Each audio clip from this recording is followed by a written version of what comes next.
Picture this. It's the late 1970s. Life in the U.S. is, well, wait.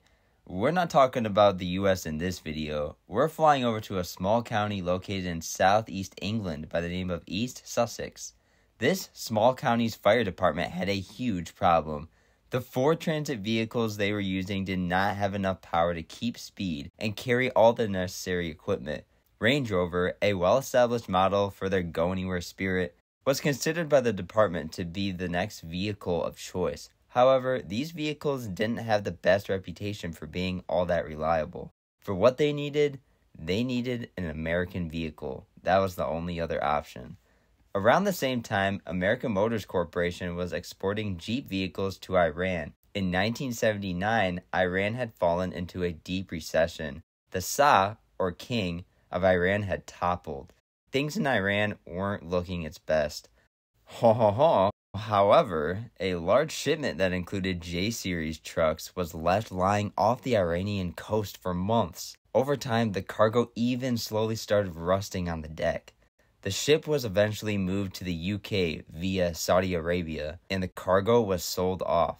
Soon enough, the East Sussex Fire Department, or aka Brigade, got their hands on a bare-bones Jeep J20 chassis. This particular truck was paired with a 350 cubic inch V8 automatic torque flight transmission and quadra-track. A vehicle specialist builder by the name of Pilcher Green, who lived in Burgess Hill, West Sussex, fitted the J20 with a crash tender body that would be perfect for the fire department's needs. The chassis was stretched and a second rear axle was added. They were going all in with this thing. I absolutely love it. The fire department added all their special equipment that was needed for everyday tasks such as rescue work, road traffic accidents, and also other emergencies that could happen in the countryside, farms, and the adjacent Ashdown Forest. This J20 was ready to rock and roll. In 1983, the fire department ordered 2 more J20s and a 4th in 1984. This time, the body was supplied by Anglico of West Yorkshire, which looks to be still standing today. Underneath the body of these trucks, the powertrain was different, now with a 2-speed transfer box, but no quadra-track.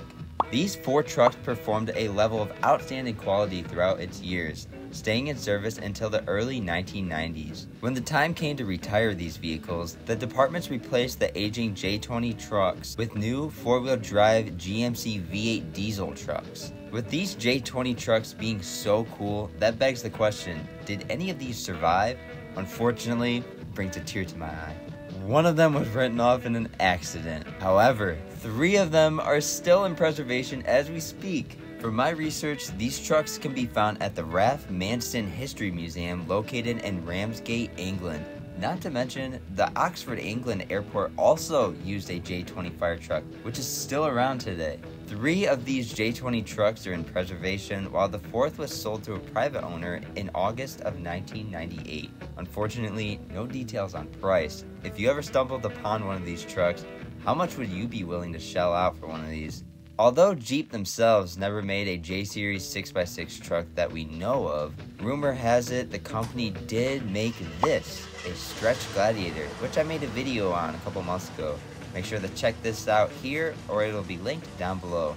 If you enjoyed the video, give it a thumbs up and subscribe for more Jeep history videos every week. Thanks so much for watching. See you in the next one.